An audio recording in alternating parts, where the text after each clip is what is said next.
ಧಾರವಾಡದಲ್ಲಿ ಅರಣ್ಯ ಕ್ರೀಡಾ ಜಾತ್ರೆ, ಕ್ರೀಡಾಪಟುಗಳ ಸಮರ ಭೂಮಿ ಧಾರವಾಡ. 3 ದಿನಗಳ ಅರಣ್ಯ ಕ್ರೀಡಾ ಉತ್ಸವಕ್ಕೆ ಚಾಲನೆ. ಧಾರವಾಡದ ಆರ್.ಎನ್. ಶೆಟ್ಟಿ ಕ್ರೀಡಾಂಗಣದಲ್ಲಿ ರಾಜ್ಯ ಮಟ್ಟದ ಅರಣ್ಯ ಕ್ರೀಡಾ ಉತ್ಸವಕ್ಕೆ ಭರ್ಜರಿ ಚಾಲನೆ ಸಿಕ್ಕಿದೆ.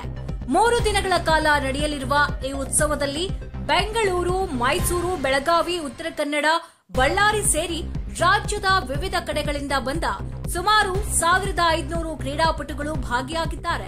ಈ ಕಾರ್ಯಕ್ರಮವನ್ನ ಸಚಿವ ಈಶ್ವರ್ ಖಂಡ್ರೆ ಹಾಗೂ ಶಾಸಕ ಎನ್ಎಚ್ ಕೋನರೆಡ್ಡಿ ಉದ್ಘಾಟಿಸಿದ್ರು. ಅರಣ್ಯ ಇಲಾಖೆ ಅಧಿಕಾರಿಗಳು ಸಹ ಸಾಥ್ ನೀಡಿದ್ರು.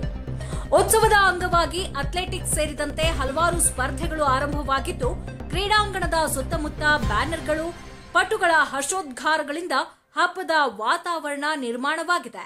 ಧಾರವಾಡದಲ್ಲಿ ಕೃಷಿ ಮೇಳದ ಜೊತೆಗೆ ಇದೀಗ ಅರಣ್ಯ ಕ್ರೀಡಾ ಉತ್ಸವವೂ ಜೊತೆಯಾಗಿ ಕಂಗೊಳಿಸುತ್ತಿದೆ. ಶ್ರೀನಿಧಿ ನ್ಯೂಸ್, ಧಾರವಾಡ.